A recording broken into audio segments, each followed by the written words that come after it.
বলছি এই আয়োজনে আজকে যখন দিনের পর দিন দীর্ঘদিন ধরে যখন আমরা দেখেছি একটি রাষ্ট্র তার বিরোধী দলকে গুম করেছে, বিরোধী দলকে ক্র্যাকডাউন করেছে, তখন আমি এবং আপনারা আমরা চুপ করে বসে দেখেছি, কারণ সেটি ছিল বিরোধী দলের ক্র্যাকডাউন। কিন্তু আমরা কখনো ভাবিনি যে আজকে যে বিরোধী দলের ক্র্যাকডাউন করতে করতে তারা যখন আজকে আমাদের সাধারণ মানুষ, আমাদের ছাত্রছাত্রীদেরকে যখন ক্র্যাকডাউন করা শুরু করেছে, তখন তার পরিণতি কোথায় যাবে। আমরা আজকে সকলে মনে করছি যে আমরা চুপ করে বসে থাকলে পরে এই সমস্যার সমাধান হবে। আমাদের বক্তব্য, আমাদের গলা, আমাদের কথা তাকে থামিয়ে দেওয়ার জন্য যত প্রকার রাষ্ট্রীয় শক্তি আছে সেই শক্তি যখন আমাদেরকে দেওয়া হচ্ছে, প্রয়োগ করা হচ্ছে, তখন আমরা ভুলে যাচ্ছি যে আমাদের আজকের যে নীরবতা, সেই নীরবতা কালকে আপনাকেও ছাড়বে না। আজকে যদি আপনি চুপ থাকেন তাহলে কালকে আপনার ঘরে আপনার সন্তানকে যখন তুলে নিয়ে যাওয়া হবে আপনার পাশে কিন্তু কেউ থাকবে না। আজকে যখন আমরা এখানে দাঁড়িয়ে আছি তখন আমরা ভুলে গিয়েছি যে আমরা কোন সময়ে বসবাস করছি।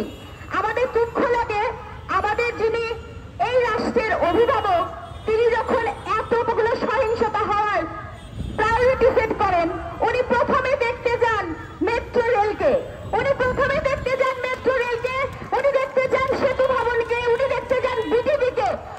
ওনার কাছে গুরুত্বপূর্ণ হচ্ছে এত কোটি টাকার মেট্রো রেল।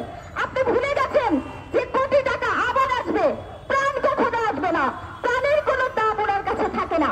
ওনার কাছে দামি এবং গুরুত্বপূর্ণ হচ্ছে ফ্লাইওভার, কালভার্ট, সেতু, মেট্রো রেল। কারণ আপনি যে দীর্ঘদিনের উন্নয়নের বয়ান দিয়ে এসেছেন, আপনার সেই উন্নয়ন কেবলমাত্র এই ফ্লাইওভার, মেট্রো রেল, পদ্মা সেতু দেখে নিয়ে যায়। আপনার উন্নয়ন আপনি কখনো মানবিক মানুষের উন্নয়ন করেন নাই, কখনো চিন্তা করেন নাই যে মানুষের জীবন মানের উন্নয়ন হয়েছে কি হয়নি। আপনি দেশের অভিভাবক, আপনি গতকালকে বলেছেন যে আপনি হেলিকপ্টার থেকে পানি ছিটিয়েছেন আগুন নেভানোর জন্য। তাহলে রিয়াকে মারলো কে? তাহলে স্বামীকে মারলো কে? কারা মারলো? এই যে শিশু ছাদে খেলতে গিয়েছিল, যে শিশু জানালা বন্ধ করতে গিয়েছিল, সেই শিশুর মাথা থেকে যখন গুলি বের হয়ে আরেক জায়গায় চলে যায়, তখন আপনি কি উত্তর দিবেন? একবারের জন্য আপনি মনে করেন নাই যে সেই শিশুর পরিবারের কাছে যাই, নাকি আপনার কাছে সেই শিশুটিও জঙ্গি, সেই শিশুটিও রাজাকার, যার জন্ম, যার বয়স হয়েছে 4 বছর। আপনি আজকে দেশের অভিভাবক হয়ে আমাদের বলতে লজ্জা লাগছে, তারপরে এটাই সত্য যে আপনি এমন একজন অভিভাবক হয়েছেন যে অভিভাবক কথায় কথায় তার স্বেচ্ছাচারিতাকে উনি ফল করান। উনি বলেন যে ওনার যে ছাত্র সংগঠন আছে সেই ছাত্র সংগঠনের মানুষকে রক্তাক্ত করা হয়েছে, কত কত ছাত্রকে গুম করা হচ্ছে, কত কত মেডিকেলে যারা আছে আহত অবস্থায়, সেই ছাত্র ছাত্রীগুলোকে তারা ওখানে যেও হামলা করেছে। আপনার বিবেকে একবারও মনে হয় না যে এই মানুষগুলো মানুষ, নাকি আজকে বাংলাদেশে শুধু তারাই মানুষ যাদের কাছে আওয়ামী লীগের ধাপ্পা আছে? বাংলাদেশে শুধু তারাই মানুষ যারা কেবলমাত্র আপনার সাথে আপনার কণ্ঠে কণ্ঠ মিলায়, বাকি যারা কণ্ঠ আমরা মিলাই না তারা কি অমানুষ? তারা কি সবাই জঙ্গি? তারা কি সবাই রাজাকার?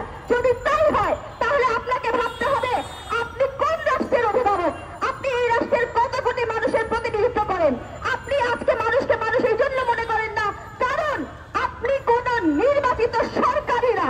আপনার নির্বাচন করে যেখানে জনগণের কোনো ভোট হয় নাই, যেখানে জনগণ আপনাকে চায় নাই, আপনি সেই সরকার দেখে আজকে আপনার কাছে মানুষের জীবনের মূল্য থাকে না। আপনার কাছে মূল্য পায় কাদের কাছে? আপনার পেটোয়া বাহিনী আপনার কাছে মূল্য পায়, পাবেই তো, কারণ আপনার পেটোয়া বাহিনীর উপরে ভর করেই তো আপনি আজকে রাষ্ট্রের শাসক হয়েছেন। আপনি তো জনগণের আবেগ, জনগণের ক্রন্দন, জনগণের ক্ষোভ কিছুই রাখেন নাই। আপনি ভেবেছেন আজকে সেনাবাহিনী যদি নামিয়ে দেন, আজকে যদি পুলিশ বাহিনী নামিয়ে দেন, বিজিবি নামিয়ে দেন, তাহলে সব কণ্ঠস্বর বন্ধ হয়ে যাবে। কতদিন আপনি এই কণ্ঠ বন্ধ রাখতে পারবেন? কত জনের কণ্ঠ আপনি বন্ধ রাখতে পারবেন? একটা কণ্ঠ যদি আপনি বন্ধ রাখেন তাহলে 10টা কণ্ঠ জেগে উঠবে। আপনি ভুলে গেছেন আপনি আপনার যে পিতা আমাদের বঙ্গবন্ধু শেখ মুজিবুর রহমান, ওনার কথা দিয়ে আমি কথা শেষ করব। উনি একটা কথা বলেছিলেন তো যে রক্ত যখন দিয়েছি রক্ত আরো দিব, রক্ত যখন দিয়েছি রক্ত আরো দিব। এবারে করে ছাড়বো ইনশাল্লাহ। তা আপনিও বলে রেখেন কত রক্ত আপনি নিতে পারেন, কত বুক আপনি বন্ধ করতে পারেন, কত জনকে আপনি ঝামেলা করতে পারেন। আপনি আজকে আবু সাইদকে দেখেন না, আপনি সিয়ামকে দেখেন না, আপনি মুস্তফাকে দেখেন না, তাদের দলকে আপনি দেখেন না, আপনি কাকে দেখেন? আপনি শুধুই দেখেন আপনার পেটোয়া বাহিনীকে, আপনার পেটোয়া বাহিনী, আপনার হেলমেট বাহিনী আর আপনার নতুন সংযোজন টোকাই বাহিনীকে আমরা ধিক্কার জানাই। আপনার এই ধিক্কার, আপনার প্রতি আমাদের অত্যন্ত ঘৃণা ভরে বলতে ইচ্ছা করে যে আপনি কোন এক সময় অন্তত নিজেই দেখবেন।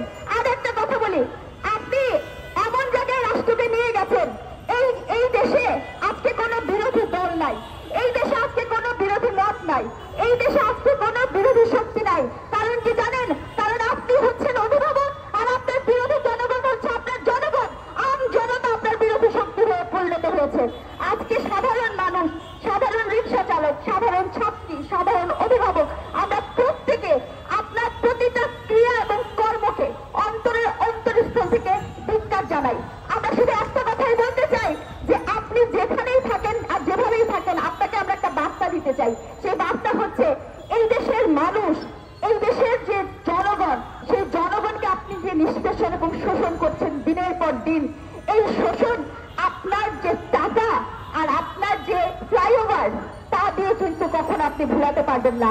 আপনি আবু সাইদের মাকে আপনি কিনতে পারবেন না টাকা দিয়ে, আপনি কোনোদিনও পারবেন না সেই বাচ্চাকে ফিরিয়ে দিতে। আবু সাইদের মা একটা কথা বলেছিল, তুই মোর বাচ্চাকে চাকরি না দিবি না দে, তুই মোর বাচ্চাকে মারলে কেন? উত্তর আপনাকে দিতেই হবে। আপনার বিচার জনতার আদালতে হবে, কারণ জনগণই আপনার বিচার করবে। আপনি সেই জায়গায় এসে দাঁড়িয়েছেন। সবাইকে লাল সালাম।